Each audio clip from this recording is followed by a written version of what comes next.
All right. So welcome everyone to our panel discussion for today around moving beyond the play party and what is the evolution of temple culture, temple spaces, conscious play spaces, and all things kind of related. I'm really, excited having some friends, colleagues, guests joining me today who run amazing spaces in different parts of the world. And just having this conversation that's been feeling really alive in my personal life, as well as like professionally as this movement grows. So, first I'll just start with having our guests introduce themselves, and then from there we'll start diving into some questions. So for those of you here live witnessing, at any point you can just drop in the chat if you have like some questions or curiosities or things that you want to share in the chat that we can get to when we have some moments of pause.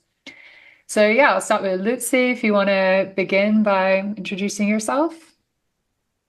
Hi everyone. My name is Luzi. I am a somatic sexologist, sexological body worker, and my niche is in self-pleasure. So really self-pleasure as a non-dual erotic embodiment practice. And I facilitate retreats and temples here in Austria, in Salzburg. So my project is called the Temple of Humanity. So I'm passionate about, just bringing all of the human and the divine parts into temple spaces.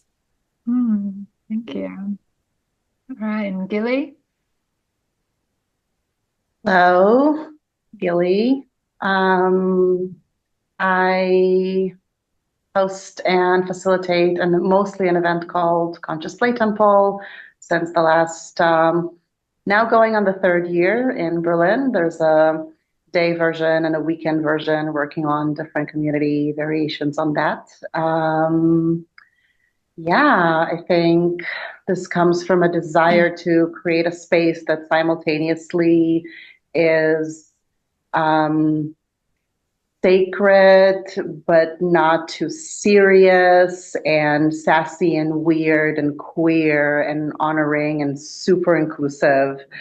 And I think that's where I'm at. Beautiful, thank you. And Puja. Yeah, hi, I'm Puja. I have a thing called Beyond, and I've been working in the temple field for 11 years, I think. It started from like just really getting a vision and a download, not having been anywhere, and then it started to unfold. And right now it is Beyond House of Devotion in all its evolutions. And it really is integrative. It's living arts and integrative temple arts, where we go on very deep personal, transpersonal journeys. And I like to call it integrative transpersonal quality. And it's quite a unique way of how we work. It's I hear you say, for example, Gili, like it's very inclusive. It's, like the specifics on certain levels. And I would say the specificness that I have is that I don't have the specificness on that level. It's like it is so like inclusive that I wouldn't even know how to name it. And it's a very delightful experience. It is usually 8-day happenings, and we are going to bring on some more shorter events in the coming year as well. Thank you. And for those that don't know me, my name's Luna. I started about 8 years ago, running and experimenting. Also, I'd been in the Berlin kind of kinky play party scene, and I was like, what happens when I mix a ecstatic dance cacao ceremony with a kinky party and put some tantra in there, and just started experimenting and playing, doing single night, multi-night things, and eventually came across temple nights and the way that people were already structuring these and doing these. And I run all kinds of things, including multi-day retreats and workshops and facilitator trainings as well. And now I'm bringing together some stuff online with this devoted to Eros facilitator wouldn't even call it facilitator training, but like a booster training for people to just make it more accessible for those that can't come join live training. So yeah, I'm really glad to dive in. And I think, the first question that I want to bring to this panel, because I feel like this is something that's getting very blurry, the lines of like, what's the difference between a play party and a temple night? Because I find lately, temple nights have got so popular around the world. It used to be a very like niche fringe thing. And now it's like every city I go to, there's temple nights, and that there's like a bit of a formula that has got popular, but also I'm finding more when I'm going to temple nights, I find it's very much a play party a lot of the time, being called a temple night, and feel like, now it's similar to how the word tantra, people just think tantra equals sacred sexuality and don't realize that there's much more depth. And it also feels similar where people are like, oh, temple equals like a censored word version of play party or like spiritual play party. So I'd love to just have whoever feels inspired to start, like, what would you say is the difference between something that would be defined as a play party versus a temple night? Happy to jump into that. Yeah, I feel like how I would, have the comparison is like, what is masturbation and what is self-pleasure, and what is a play party and what is a temple space. So removing the agenda completely, I feel like going to a play party, there is a sense of an agenda and a sense of a goal, which is to play, right? It is like connection, sensuality, sexuality, and that's so beautiful.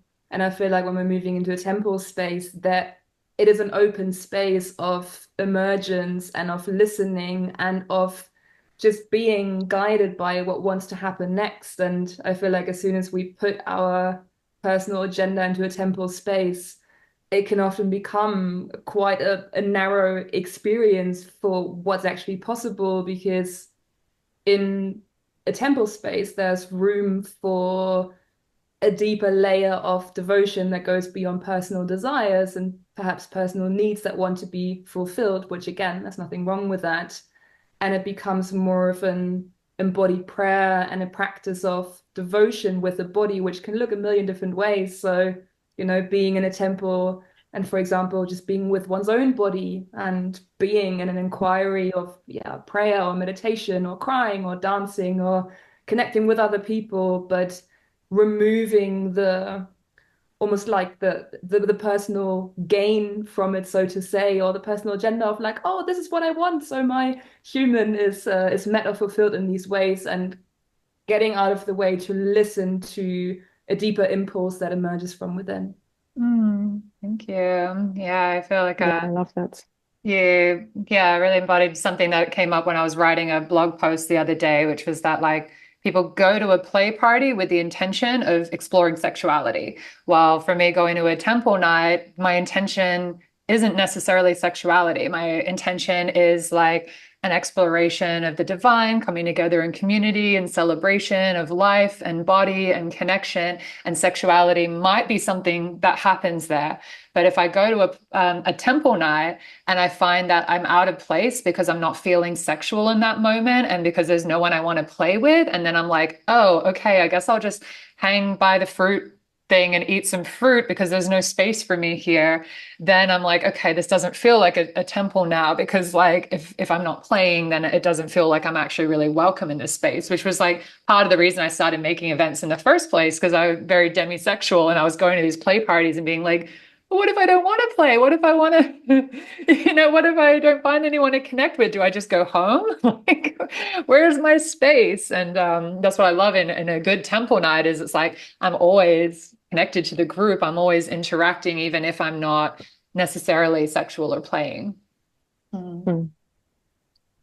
Yeah, what I see is it starts for me to bring the quality of temple, like what is a temple, and to like sum it up in very short in how I feel it. It is something that is very ancient. People went there over and over again to empty ourselves from all the personality layers that we meet on the horizontal. So we get so clogged up in our persona, and then we come back to the vertical, and in the temple you kind of like empty yourself. so you can be filled with the divine and, plug in here and deeply there in the soil and in the infinite. And from there, like that merging in the center is like, oof, and then life just moves. And then we don't know how we're going to be. Like everything is a meditation.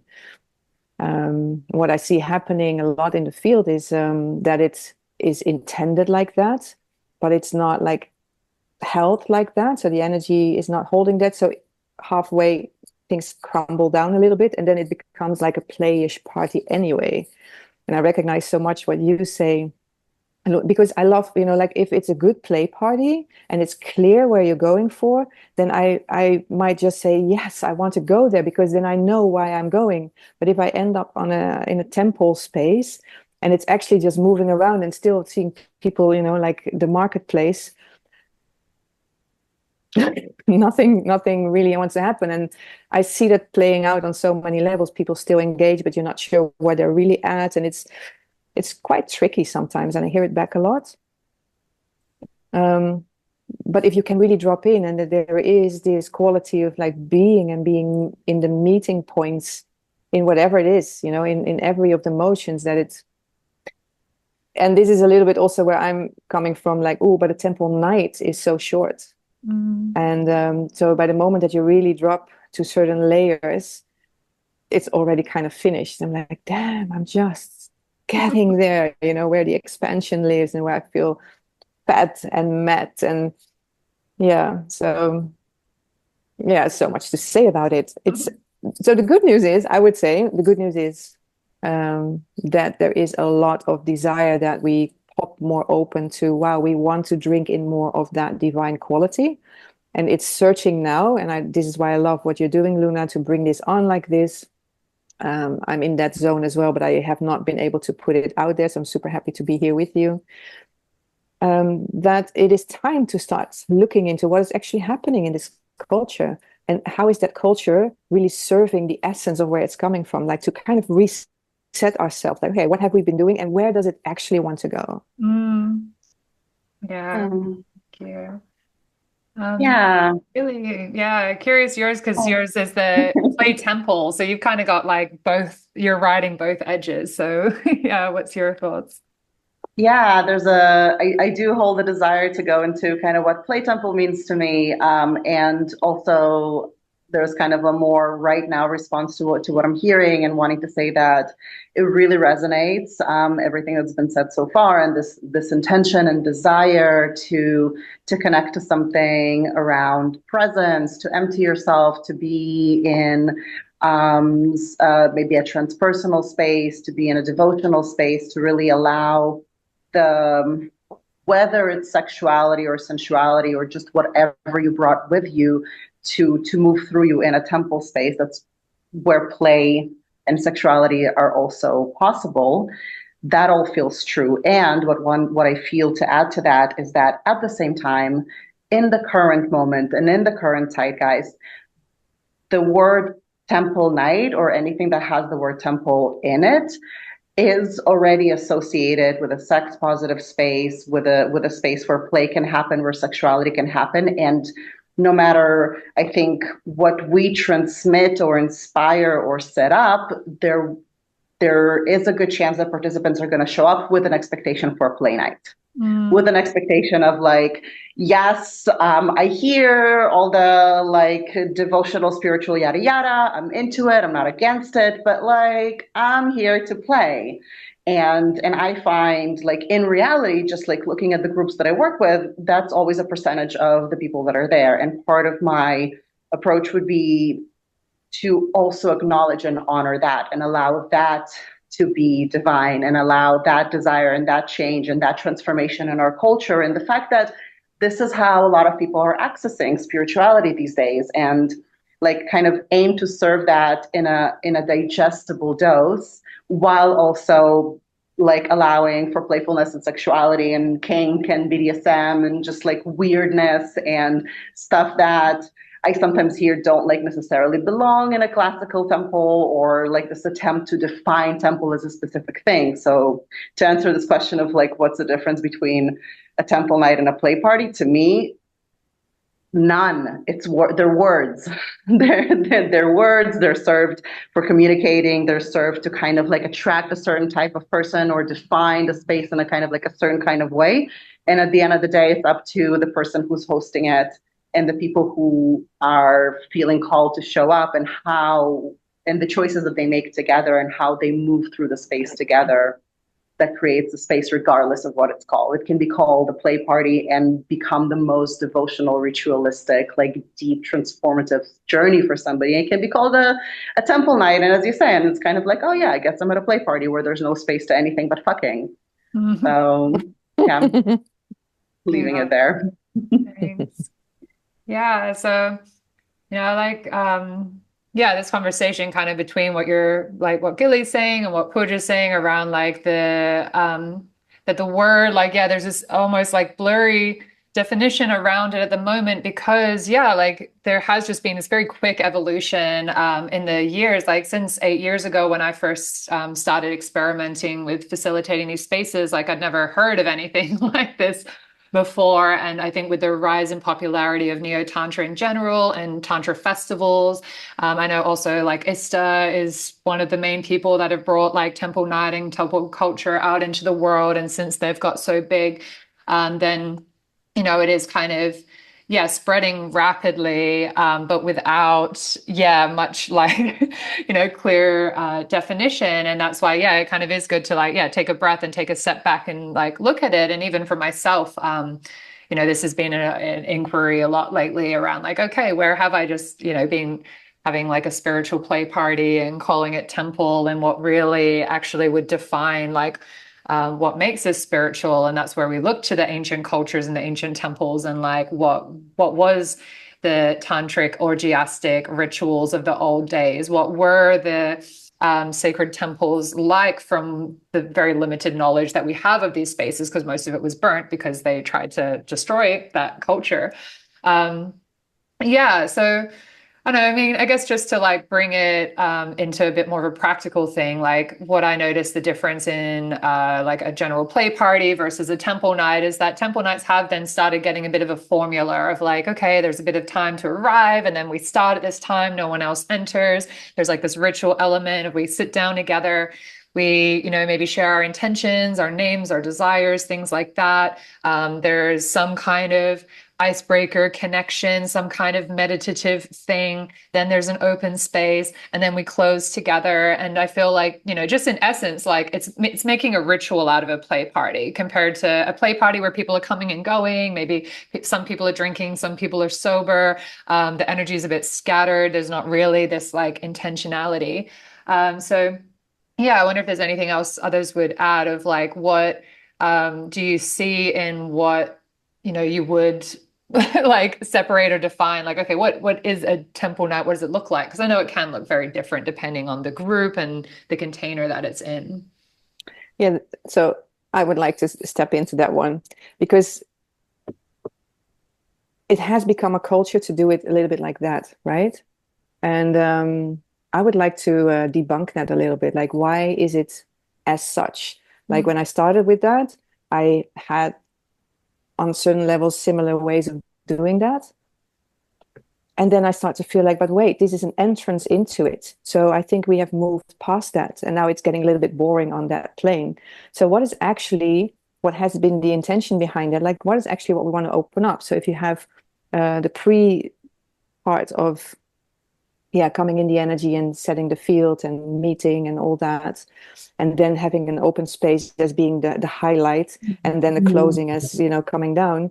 Why it's almost like foreplay, the deed and the afterplay. I'm like, it's so boring. It's not about that. How about we just really dive into a zone where we are meeting and letting it open us and open the field, yeah, from deeper magic, not from this formula. And but that needs something. That also needs a deeper holding. Yeah, so I think yeah, I'm just going to leave it here so that other ones, let's weave. Yeah. Yeah. Yeah, I love what you're sharing, Puja, and I feel like this is the like the challenge and the magic, right, of kind of as a facilitator of these spaces, of meeting these certain structures and concepts and ways of doing things, and also having this an embodiment of a power role and power dynamic that can deny it, of, yeah, someone is facilitating the space in some way, and how can I honor the reality of holding that role and being the person who, does some things to move things along, and at the same time just radically let go of everything, ditch any kind of constructs which I might have had, and just listen to what is actually needed in that moment. And that's the thing that I find so curious, because I feel like it really goes against the role of the facilitator, of like how it has been, in the, I don't know, last like decade or couple of decades or whatever. If there is a bit of like, the expert or the teacher or whatever it might be, and there is obviously this then creates this duality. And I feel like, especially in temple spaces, as the person who brings in certain elements, maybe certain impulses, and to then wait to almost like, drop that pebble in the pond and see just what wants to emerge from that, and let go of everything. And that obviously can feel absolutely terrifying, especially if, you're kind of like maybe used to working with a certain modality or therapy or whatever, that as soon as you start facilitating temple spaces, you are asked to forget everything, burn everything to the ground, and just listen to what wants to emerge from the ashes in every moment, again and again and again. And that for me is that quality of like radical creativity and aliveness that makes those spaces so magical. Oh, so nice. I love that you use the word radical. I use myself, I'm getting goosebumps, so I love what you're saying. Radical refinement. Like the radicality of like, you have to be precise. It needs to be spot on. And that listening, I always speak about it, is like through the eye of the needle. Right? We can do this, and we can be free, and we can do la la la. And it's also like this, like, where is the click, like the real thing? Oof, here it is, here it is. And you just have to navigate that and stay radical on that thread, on that motion, and to keep listening in. So it's very refined and super radical, because sometimes it's just like, fuck, we have to go to the left. And you didn't see that coming. And then can you give yourself to that? And this is also asking for capacity, and I think also for the whole field, there's people now just starting from creating these evenings or weekends. It has almost become a culture, like this is how we do it, and this is how people hook onto it. And then we stay a little bit like that, because nobody wants to lose what we have, kind of energy. So nobody's really speaking about it a lot. I hear it a lot on the sidelines, but not so much in the bubbles. So what I would love is that we kind of, be able to break through that a little bit more.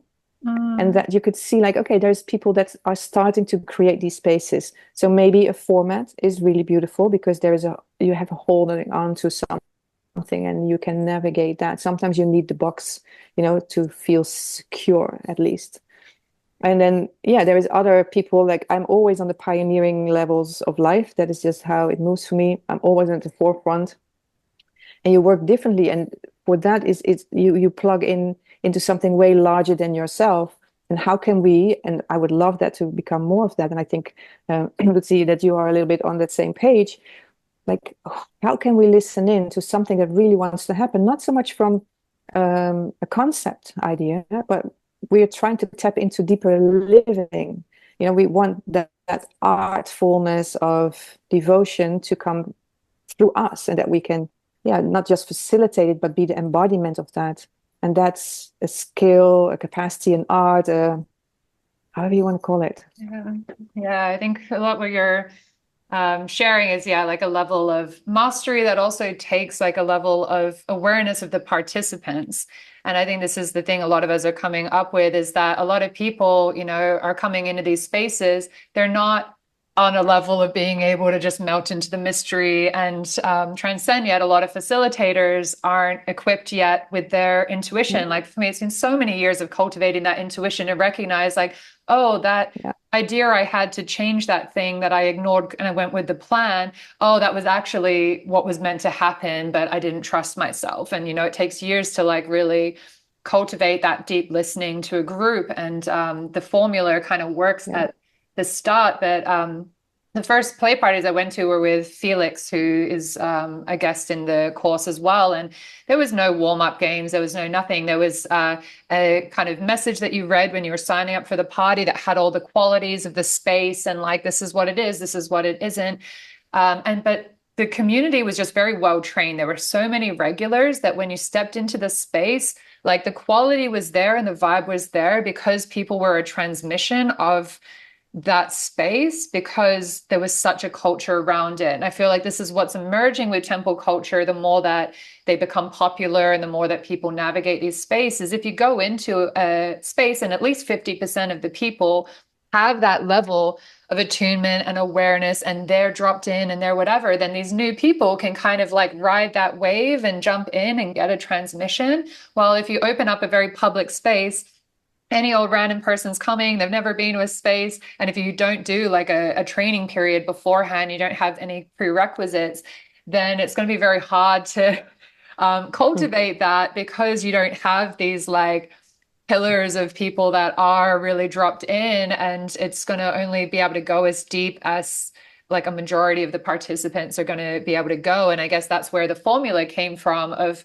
like, okay, a lot of people are coming in, they don't know about like embodied consent and boundaries very well. They go into freeze, they go into these patterns. So we need to give them some like basic level tools to safely navigate this space. Because I know I was going into like freeze and fawn and all kinds of things my first parties, because I just like had no idea. So I guess there's this element of like, okay, there's like the flight checklist of the things that we need to tick off and understand before we can kind of go radical and go off script and just like see what magic wants to happen. Because I like also this book I'm reading that we're saying, yeah, that like the first, second, and third level consciousness, like, you know, first level is very basic understanding. Second level is like rules and regulations and like, we do this, we don't do this, whatever. And then third level is like, yeah, the non-dual, off script, whatever. But you can't go from 1 to 3 without having 2. Like you kind of need the rules and the structure in some form to get your head around like, how does this work? And then you can ditch the rules and just like go be spontaneous. But like there is a danger to trying to miss that point where everyone's like conditioning and trauma and complexes will just like take over the shop. So I guess that like brings us into, yeah, like what do people need to kind of know and embody to be able to go into like the essence of like what a temple space we're trying to create, like this really deep, flowy, juicy, like, oh, like, you know, I like describing it's like moving through honey. Like when you go to a really good temple night, it's like time slows down. There's like this melting and merging into the group, and there's just this particular quality to it. So like, what do people need to know and how do we train them so that we can get that space going? Like, what are your thoughts on that, facilitators?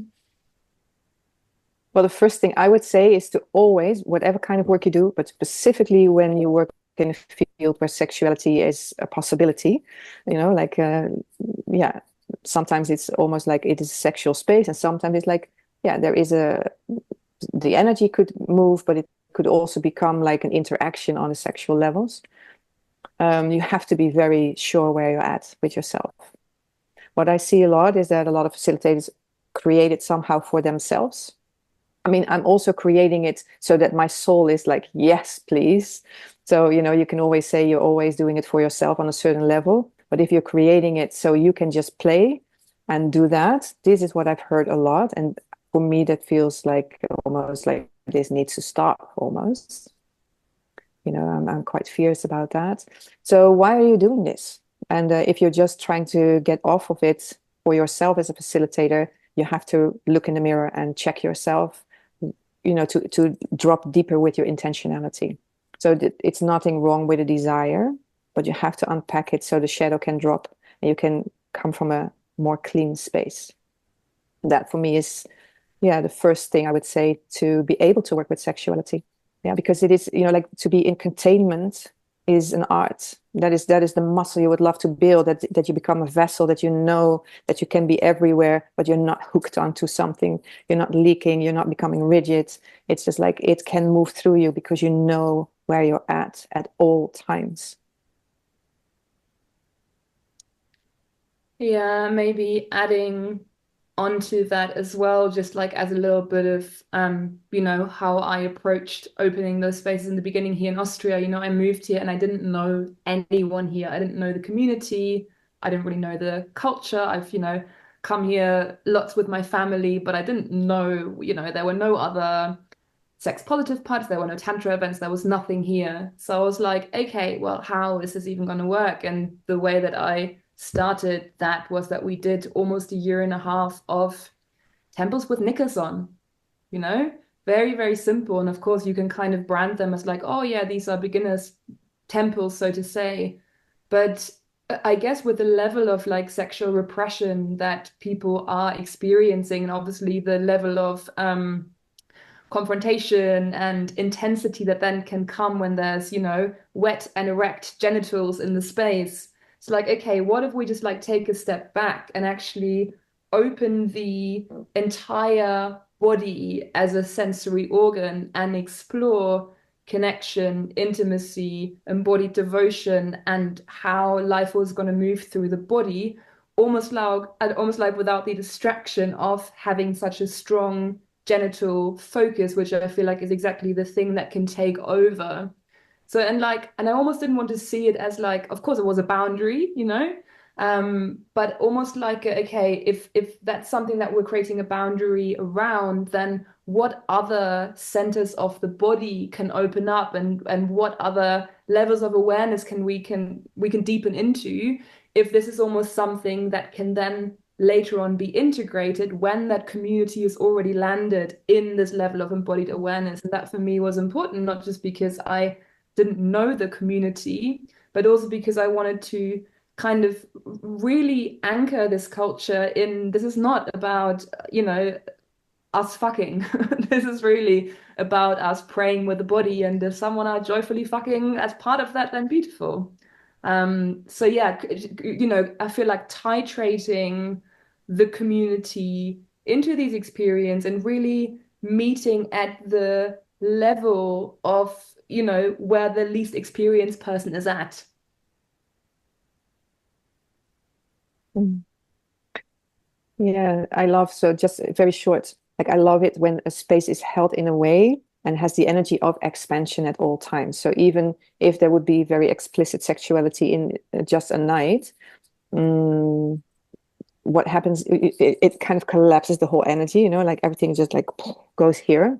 So if that could be from a quality that just keeps on bringing expansion in the space, but it's very hard for humans to have that. So knickers on that level gives a lot more sexual energy capacity to move, from all kinds of angles, and not so much on a sexual interaction level. So the space just keeps substantized. Is that a word? You keep having substance in the space, a beautiful substance of quality. And otherwise you just get little collapsed sexual acts here and there. And yeah, it could be a choice if that's your space. But usually it's not so interesting on an energy level. Hmm. Gili, you got something to add to the conversation? Um, I don't know, something around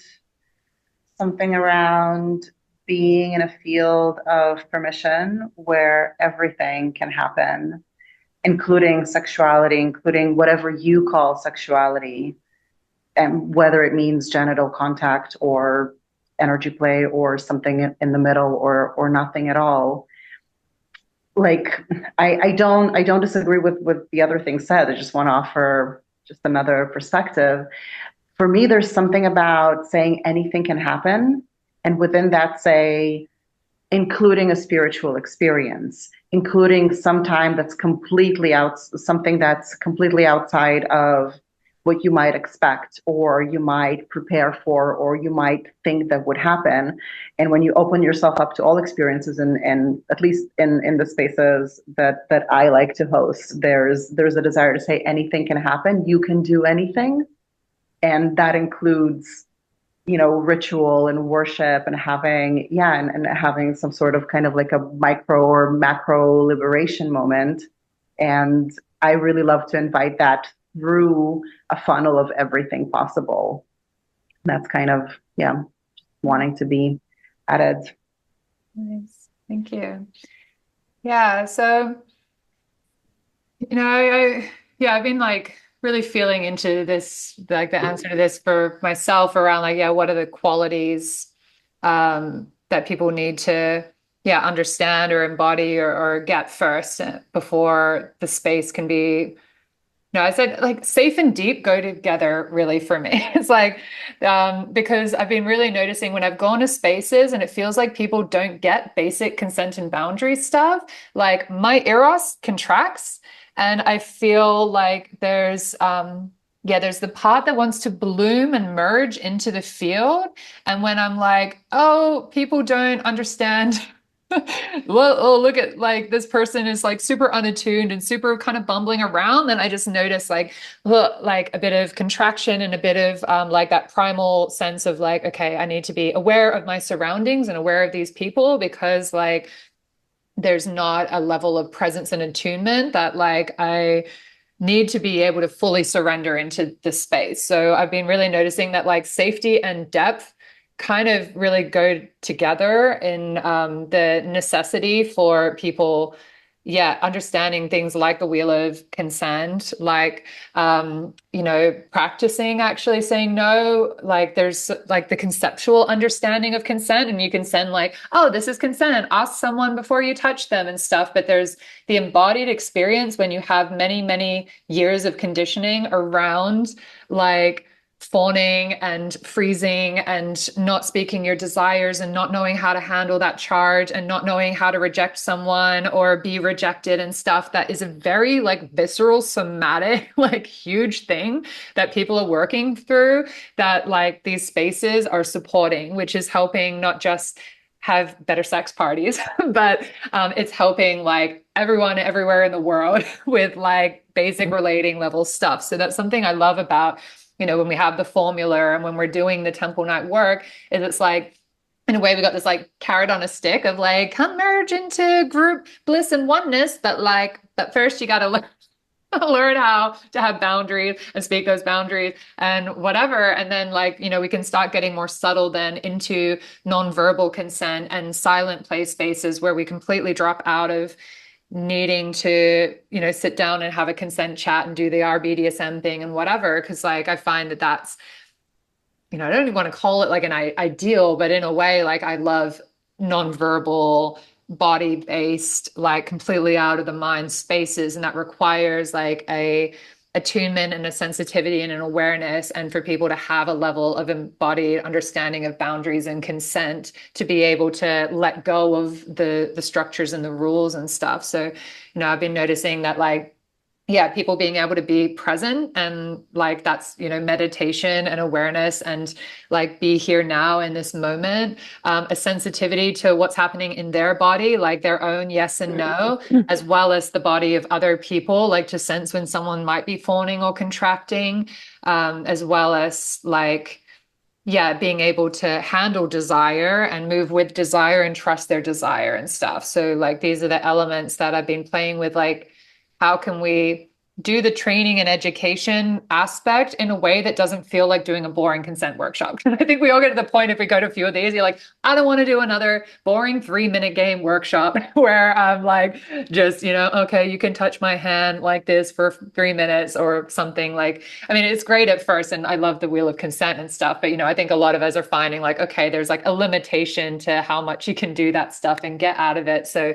there's the curiosity of like, how can we be doing this educating and getting people aware of these elements that are kind of essential to navigate these spaces in a way that feels, yeah, really expansive and juicy and deep, or fun. Like I love Gili's temples because Gili brings just like really funny, playful, like hilarious, kooky kind of ways to play with consent and boundaries. So, and I haven't been to Puja's space, so I'd be curious, like what elements you're doing in training that might feel a little bit more like an experience and part of the ritual rather than like, now you do this for this amount of time, and then we do that, and then we tick off the list, and then, okay, now you play. Because that's what I break out of now. Yeah, so because I have usually larger containers. The shortest I've done in the last years was 4 days, and now it's basically 8 or 9 days has been.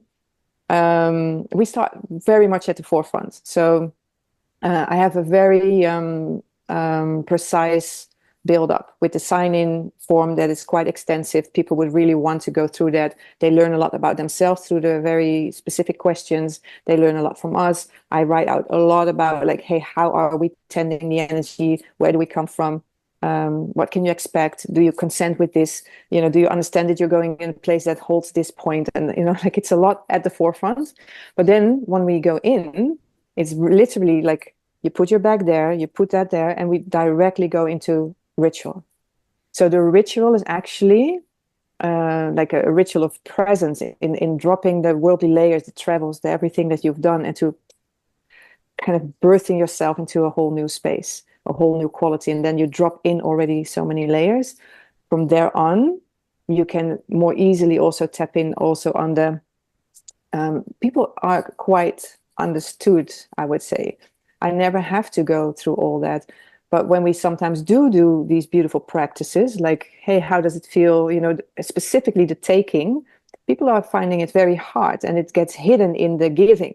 Like the shadow of giving is actually taking while you're saying that you're giving. Let me give you, I can see you would love that. So let me give you something. Are you actually taking? So to just weave that in the practices. So there's layers of ritual, there's layers of practices. It's a little bit a wave, and I weave it in like that. So to just continuously bring awareness to from which quality are you coming from, and where can you go deeper into it. So I always go a little literally beyond the usual. Thank you. Yeah. Luzi or Gili want to share? Oh, sorry. No, you go. Let's see in terms of, I have a couple of thoughts about consent. One that came up is this thought about what some of us mentioned in the beginning of the call around like what happened to the culture of temples from ancient times to today, and like how what journey has it gone through, and where is it now influenced by origins. And what comes to mind is actually consent is a very modern thing.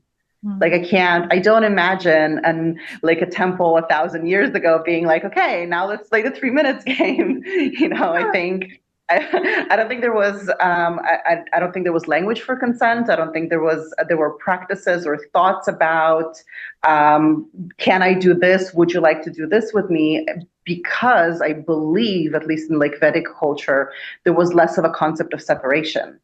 There was more of an embodied practice of like we're actually something that we're working really, really hard to teach today was something that was already embodied, I believe, once upon a time. Like we're actually not separate from each other. So when I meet you, when you meet me, body to body, face to face, we're just consciousness expressing itself in two bodies, but we're actually one.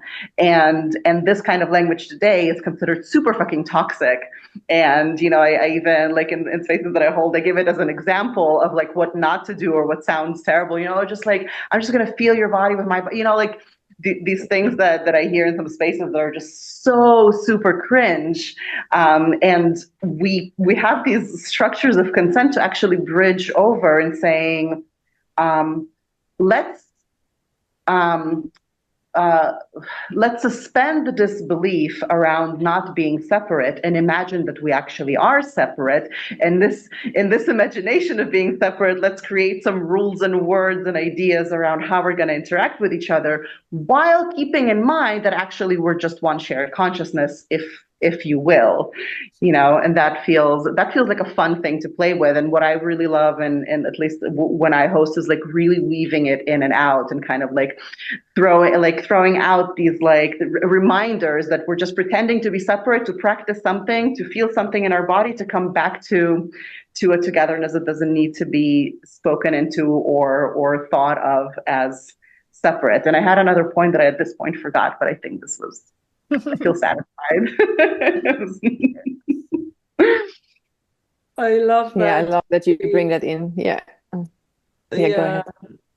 Yeah, I really I love that, just like reframing of the one consciousness. Like, let's just imagine if we had a plane, we were all separate. Like, what would that feel like? Yeah, because it's kind of fucking ridiculous, isn't it? That it's almost like these in a way like kindergarten skills that we really should have all been educated on by our caregivers, ideally, and by the community, and we haven't. So it's like there's grown adults coming together, just kind of like, stumbling around, like, oh, what do I do? Do I touch? Do I not? Do I want this? I don't know. And it's, just the drama of it all. It's kind of adorable. And it's also so painful at the same time, because, of course, look what's happening, with, of course, like non-consensual interactions and all of the pain that comes with that. And I feel like, and this is why I feel so deeply passionate about teaching people to really come into their verticality and into their aliveness and into the deep nourishment and fullness in their own body. Because I feel like in temple spaces, especially, there's such a risk to kind of collapse into like horizontal things like connections with other people from this place of not feeling resourced, not feeling nourished, not feeling like this is actually such a juicy place to be. So then, I start hooking, and then I'm like, oh, because I'm so afraid I'm going to lose love. So I'm going to then go into fawning or whatever. And I can't feel myself. So I feel just like having alongside, creating temple spaces, having some sort of education on somatics, on embodiment, on working with one's own, sexual erotic energy, really in this verticality, to then go into the horizontal connection from this place of overflow, not needing anything. And so then there's a lot less risk of kind of collapsing into this shadow. And this is, the main body of my work is around that, which I feel like it's mutually nourishing. When we're opening spaces of connection, there needs to be something else that really nourishes the verticality as well. Yeah, and I teach, I started doing this kind of like, I call it like a hybrid of neo-tantra and contact dance. And I find that's such a powerful space for people to start seeing this, like moving in and out of interactions. And then how am I when I'm in the void in between? And like, can I feel that I'm connected to the ground and I'm connected to my breath and I'm connected to the air and that I'm never actually separate, even if I'm not dancing with someone in this moment? And that's like a big emphasis, which I feel then goes into that temple. And also why I think it's so important in a temple space to really have like specific spaces that are about being by yourself. Because like, when someone's in that void between interactions and they feel like, I don't know what I meant to do with this emptiness, then that's when I know I used to just like go to the fruit platter and just be like, om nom nom nom nom nom nom, like, and hope that someone's going to come pick me up or something. And I'm just trying to fill the void with like some kind of pleasure experience of food, because I was like, I don't know what to do with myself here. And that's why I've been loving having like, even in the center of the room, like meditation cushions, and be like, in between interactions, just come sit in meditation and feel the entire space, be the entire space, and wait until you feel that impulse of desire pulling you somewhere to then go. But like, be in that stillness, be in that space by yourself and that separation, and like see how much you can learn to hold that and be with that, instead of just like, okay, now I just need to find the next person to hook up with or play with. Because that's, yeah, something that I really I've noticed in myself, and I notice in other people, is that like inability to be in the in-between space. And then that's where so much of the like the juiciness and the nourishment can be. And then that's when the space feels in flow, because in that in-between space, that's when you can be like weaving through the room, or, be drawn into another interaction. But if you're just like clinging and grasping after the next thing, then you're going to miss the potential for that. And I find, yeah, that's also what contributes to flow in this space, is people like happily dancing in the void and in the space between. And then, yeah, from there, then maybe, a couple draw you into their play, or, you end up there, or you just end up by yourself the whole night. And that's what I love as a facilitator, because I'm dancing in that space the whole time. I'm just kind of like bouncing around the room and, maybe with a feather or something, and trying to be that glue, that sticking point, between the spaces. because I don't go into deep play or anything while I'm facilitating, I'm being that glue and trying to inspire people for like where to be in that in-between space as well. Yeah, so I think like, I've got two more questions. Hopefully we can have enough time for both. So, I've really witnessed over the years, like, yeah, the kind of way that you warm people up with the introductory practices or with the emails or whatever will completely affect the way that the vibe of the space turns out. That it's not just about bringing hot people together and then the play is just going to happen. Like, it really does influence if you're doing like, yeah, a lot of stuff on taking and primal and a lot of laughing and, a lot of fiery practices, then the space is going to be quite like wild and primal. Or if you're like, I did one the other day with Blue Lotus, and we did really slow breath work and very slow sensual embodiment and had this blindfold space. And it was like very yin and very slow. And it had like this particular quality. So, work as a facilitator absolutely influences the space. So, what would you say you've noticed like really can contribute to the most potent open space that you can do as a facilitator? Yeah, Yeah, you looked it's excited. funny. I was what? I said you were like excited. You're like, yes. Yes, In there. yes, because I was kind of, like I was there, and then I was like, oh, yeah, you're going to go somewhere else, but it is actually pointing more towards where I was at. Yeah, so I have started to call the spaces where there is just, emptiness and to see what wants to happen. I call that soul space now. So open space is like out of my vocabulary. And what happens is that we bring deeper ritual quality in and deeper intentionality. So there's, like I said, in my space, there's waves of, from ritual into another, and it weaves into that. And you kind of become like, whoa, what is actually, can I still grasp what is really happening here? Am I in a practice or a ritual, or am I, and sometimes it's harder to define. I love that. I love when people are in this zone of like, ooh, where am I at? So that something cracks deeper open. So what I love about soul space is that it is held from intentionality, from a deep ritual space, from a deep presence, from all of us, and also like how it's being offered within all the waves. And people drop in such a beautiful way, because at the end, what I see happening is that people really want to dive deeper into a specific quality, but don't know how to access that themselves. So when we create that way more precise than there's a king corner here and the sensual play at that corner, there's way more nuance, and people really love to go there, or, like to work with truth, or to unravel things, or like to find yourself, bring yourself to an edge that you have. It could be shame, it could be a specific around your body, like that we all have our edges. Can you bring yourself there and to see what wants to happen? So we set up spaces in various ways.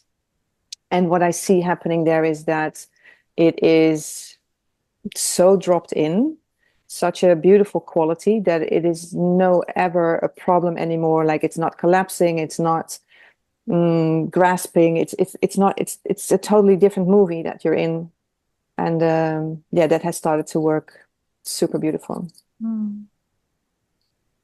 Yeah, one thing I want to add to that is really the listening to the wider web, and this includes obviously the constant exchange with the team, with the co-facilitators, and really harvesting whatever is alive in the group and letting the group actually inform what are the next steps. And including that for me is also, my communion with the elements, how's the weather that day? Like, what kind of animals might I have encountered on the way? What kind of messages have I gathered from them? And then seeing it from the group emerges, for example, in a group of however many people, there's a bunch of people who've just dealt with a loss or death or illness, and there's a lot of grief in the space. Well, that's going to radically change where everything's going to go. Or if there's a lot of like playfulness and, joyfulness, and that's going to, kind of lead whatever we're going to be going into next. So I feel like,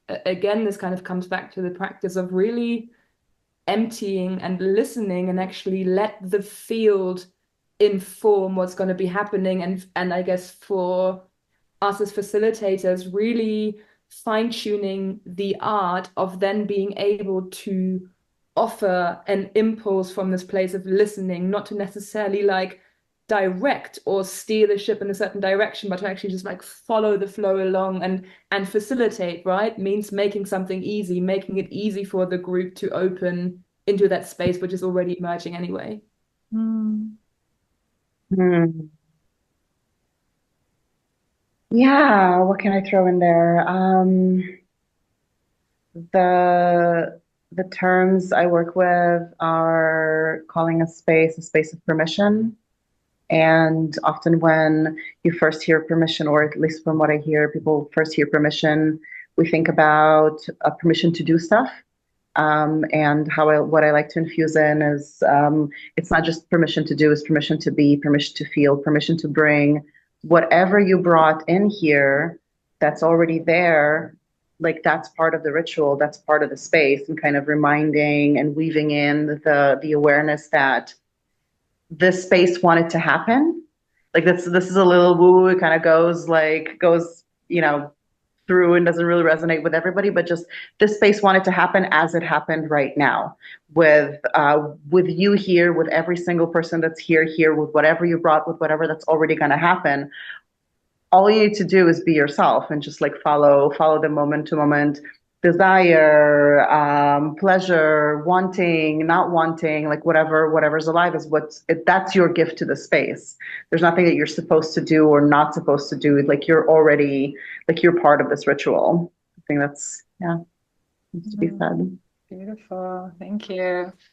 I just want to say to one of the questions from Ian was asking about like energy play as a kind of bridge. And yeah, I feel like that, like we often talk about accessing all the different bodies, like physical body, energy body, emotional body, void body. So that, yeah, bringing energy practices into the warm up and stuff helps people also to not just be accessing the space on a physical level, but also an energetic level, and to be a bit more like sensitively attuned to, yeah, that more subtle energy with other people. So yeah, definitely if you're trying to bring more depth, like not just having touch-based practices, but having ones where you're sensing, like I love that also, I think it's a Betty Martin practice where you're like slowly walking towards each other and just feeling where it starts to move forward and back and stuff like that can be really good for that element.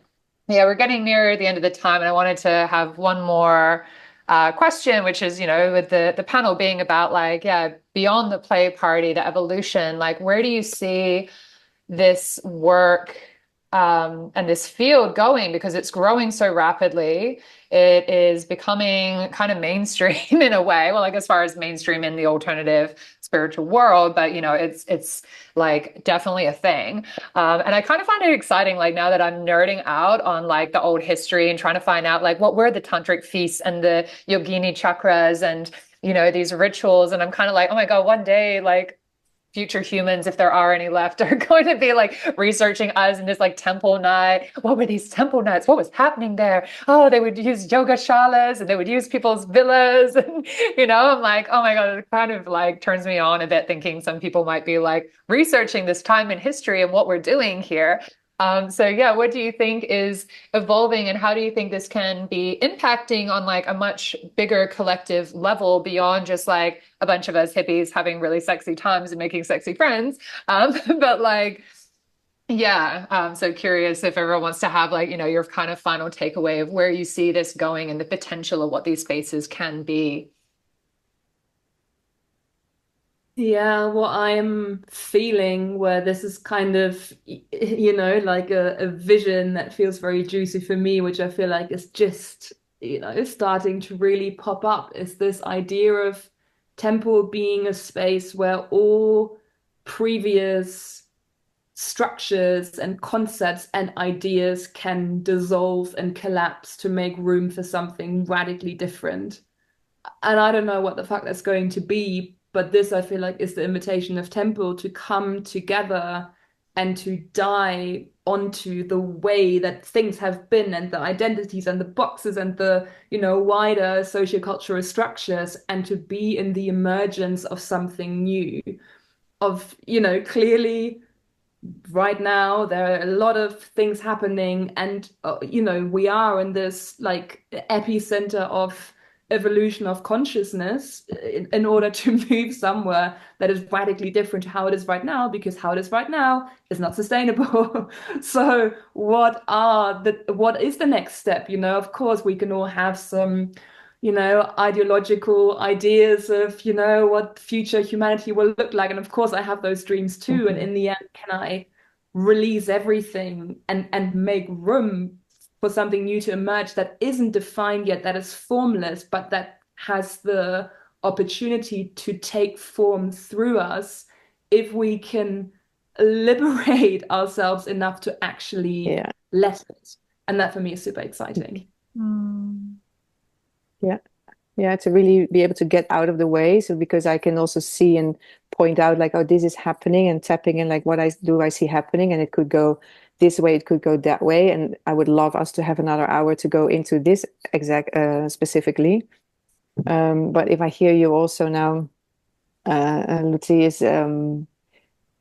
for me, that is where the underworld is. The underworld is actually where life really is moving in its magic and mystery. And the underworlds we should just descend deeper into, so that we listen deeper. And that the dark feminine, to have really like have her having access to more of life, because she is life giving. I think this is where to go. I call that 40 floors down, even where we go, like, let's go 40 floors even more down, so that we get the wisdom from the soil on that level. And so we get more tapped in also to what is there, and that we give ourselves to that. My spaces have always been a channeled space. I was always surprised, like, oh my God, is this really wanting to happen? And then pop, and it was another next level coming out of, like, whether it's in a second or, like as a whole. And that is like where we have to lean in to where we don't know, and where we also, and this is why I don't like the concept so much, like it's becoming mainstream. So my fear is that it becomes like a concept and everybody's rolling it out. So how can we have something counter to that, that we drop deeper and listen deeper, and the new just keeps on emerging itself, and it goes fast at the moment. So it's quite a happening. So I wish that we could like collectively come together. Maybe we should have a mastermind, and like to have a format name for it, and to keep on dropping deeper as facilitators or creators or holders or beings that, or from that angle, because I think we are needed. And maybe it's nice to come together a bit more on that. Become stronger in the foundations. So Gili, got some last thoughts?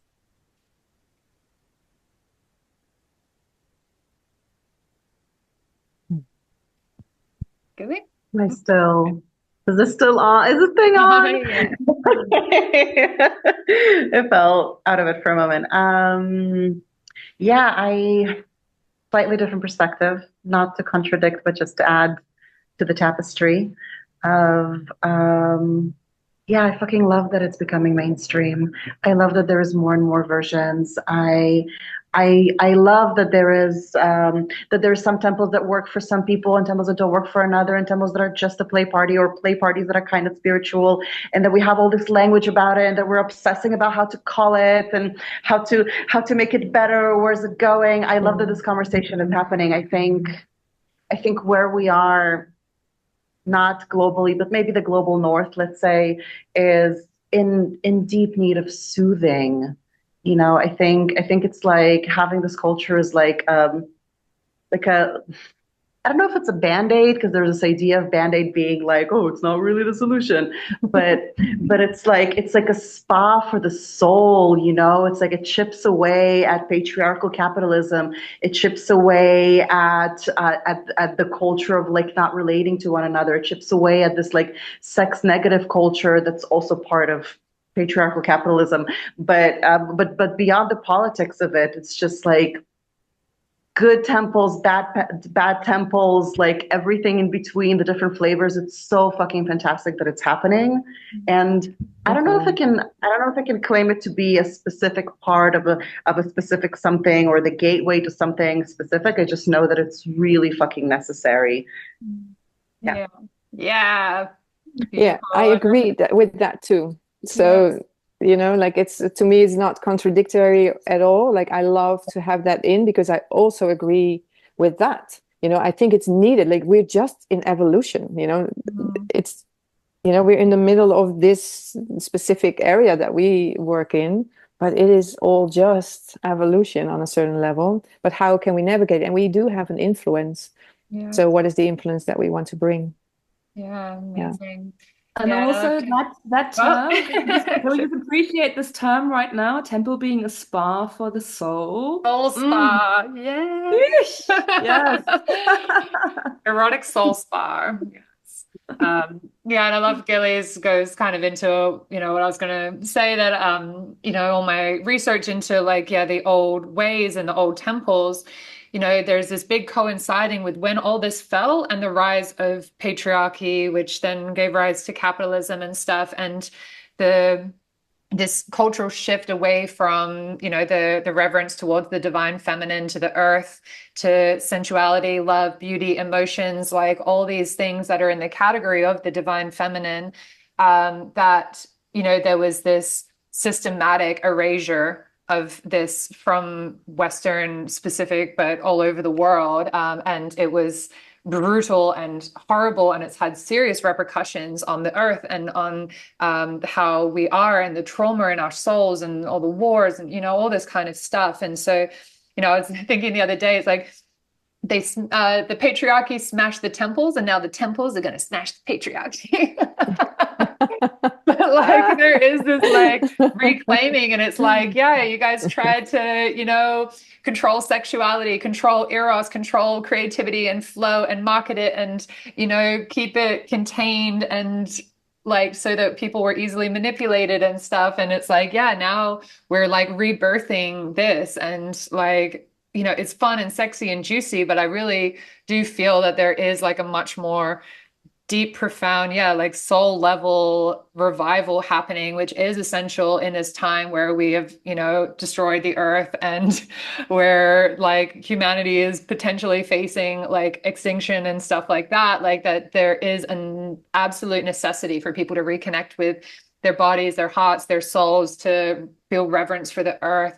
I've been like, oh, I want to do some temple nights just like on the earth. Like, where do we find some like nature spots and just like make love with the earth? Yeah, that Come there's next week. something, in this reclaiming of old ways in a new way, in collaboration with modernity, because that's where we are now. And I'm really excited to see how this fusion of like old and new, and this birthing of a new paradigm is going to continue in the coming years, and how all of us sacred sluts can be helping facilitate that and having a really good time along the way. Yeah, beautiful. Yeah, maybe it's good to also say like what is a temple, where we started off also a little bit like how the spaces are, but how about it is, this is why I love the word of house of devotion. It's not a temple, and a house of devotion is where you put your everything into, to be a washing machine and to regain divine connection. And it's not just on some mattresses on the floor. It is in ourselves. It is in any space. It is in how we encounter the world, how we go to the supermarket, how we perceive life, how we roll around in nature, how we go barefoot walking. And also when I, in my spaces, there's 8 days. Of course, we're not going to be 8 days on a mattress. It's going to be, included with nature, in the food, like big food rituals, like to come closer again to like how the earth is feeding us the whole time.